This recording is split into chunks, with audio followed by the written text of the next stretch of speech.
the most mild-tempered of them, and the noblest of them in lineage. Anyone who would describe him would say, "I never saw before or after him the like of him." Muhammad, described by a contemporary. Muhammad was a man who faced an absolutely hopeless situation.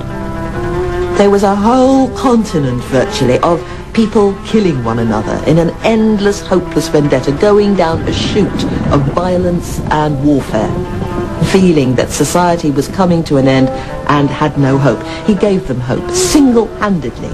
In a space of 23 years, he brought peace and new hope to Arabia and a new beacon for the world. In the Quran, Allah says that Muhammad is the best example of behavior for you. And that's what he is, the guide for the way we deal with each other, and when we're in a position of authority, how we attempt to implement justice and law. The Prophet Muhammad, he asked the question to people around him, do you love your Creator? Serve your fellow man first. What does that tell you? It tells you, forget about all this intellectual, yeah, I love God and this and that. If you're going to, forget about talking the talk, walk the walk. You want to serve God, serve people. What more noble way to serve people than to risk your own life to save them?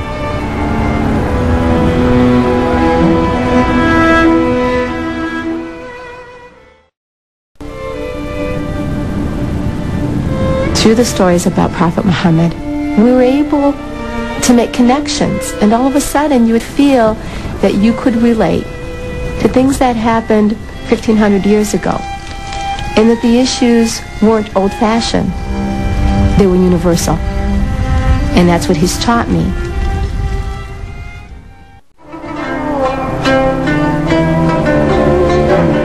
At the culmination of the Hajj, on the plain of Arafat, on a small hill called the Mount of Mercy, Muhammad gave his final sermon. Here's a man who began his mission as this individual in Mecca, persecuted, with almost no followers, and his life is completed with a valley filled with tens of thousands of people that have accepted his message, and there he is preaching to them his final sermon, and in it, in a sense, is a summation of this universal teaching. He tells them to be good to each other and not to violate each other's rights, for men and women to treat each other humanely, for brothers and sisters to treat each other well, and for Muslims to treat each other as brothers and sisters. And perhaps most importantly, he calls an end to revenge, to blood killing, to the vendetta, which has bled this culture terribly since he was born. At the end of Muhammad's sermon, he does not list his achievements. This man has unified people. He has taught them monotheism. He has brought them to peace. And yet he doesn't mark these as his accomplishments. Quite the opposite. He asks his community, have I fulfilled my mission to my God and to you? You can hear in his words the desire for a completed mission. This is a man of faith who is unsure of his effects. This is a very human moment in which he needs to know, and he asks. And the people affirm that yes, 3 times they say, yes, you have fulfilled your mission.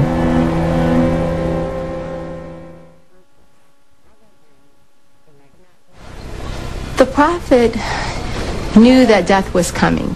He had an indication that he would not be around for much longer. Muhammad had been feeling ill. He'd had some fever. It was clear that he was in real difficulty in terms of his health. And the household seemed to be convinced that Muhammad was dying. And while he was on his deathbed, And there were many who surrounded him, especially his close companions and his family. He called for silence around him, and he wanted it to be a time of quiet and of peace and of calm.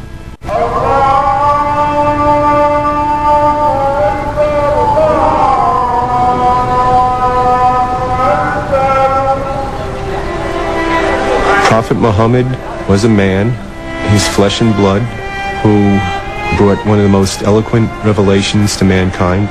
He's set an example to mankind through his behavior, through his actions, a living example. This is a legacy that he's left for Muslims. Muhammad's legacy is obviously the seed that he planted. It is his righteousness, his honesty, his integrity, his model as a political leader, his model as an individual, a man who has made great accomplishments in his time, and yet who didn't let the successes overpower him, didn't let his ego get the best of him. He remains, I think, more than anything else, a great role model.